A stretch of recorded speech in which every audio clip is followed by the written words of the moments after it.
Good afternoon everyone, কেমন আছেন সবাই? সবাইকে স্বাগতম ওলো ইনভয়েসারে। আবার আজকে আমরা দেখব যে ওলো ইনভয়েসার এই টুলসের মাধ্যমে আমরা আমাদের বিজনেসের এক্সপেন্সকে কিভাবে রেকর্ডেড রাখতে পারি। সো বরাবরের মতোই আমাদের সামনে আমাদের ইন্টারফেস। আমরা যদি লেফট সাইডে তাকাই, সেখানে সেই বাটন, সেখানে একটা জিনিস দেখা যাবে যে এক্সপেন্স নামে একটা বাটন আছে। ক্লিক করি। ওয়াও, সুন্দর ইন্টারফেস দেখলে আমার সবসময় ভালো লাগে। Is a beautiful interface. আপনি খেয়াল করেন, এখানে এক্সপেন্স লেখা আছে। এখানে অনেকগুলো ক্যাটাগরির কথা বলা আছে। আপনি যদি এই ক্যাটাগরির মধ্যে আপনার এক্সপেন্স পড়ে, তো সেই ক্যাটাগরি আপনি সিলেক্ট করবেন, অথবা আপনি যদি নিউ ক্যাটাগরি করতে চান, নিউ ক্যাটাগরির বাটন আছে। ক্লিক করলেই আপনার নিউ ক্যাটাগরি তৈরি করার একটা জায়গা তৈরি হবে। তো আমরা যদি ড্রপডাউন মেনুতে ক্লিক করি, আমরা এখানে দেখতে পাচ্ছি advertisement, bank charge, office rent, service, utilities, সবগুলো সার্ভিসে দেওয়া আছে। সে ফর এক্সাম্পল, আমরা অ্যাডভার্টাইজিং যেটাতে আমরা ক্লিক করলাম, তাহলে আমাদের সামনে যেটা চলে আসতো।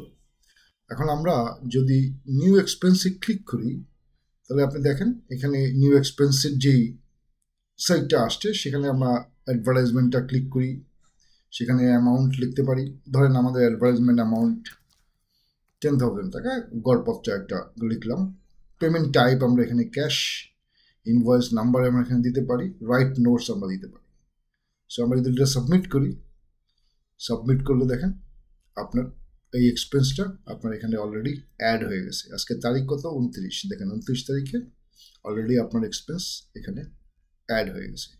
সো ইন দিস ওয়ে আপনি আপনার এক্সপেন্সকে রেকর্ডেড রাখতে পারেন। এবং ভিউ সামারিতে যদি আপনি ক্লিক করেন, এবং ভিউ সামারিতে ক্লিক করার পরে আপনি ক্যাটাগরি ওয়াইজ যদি দেখতে চান, অ্যাডভার্টাইজিং ক্যাটাগরি ওয়াইজ আমরা দেখলাম আমাদের টোটাল ক্যাটাগরি কত আছে, টোটাল অ্যাডভার্টাইজমেন্টের বিলটা এখানে আছে।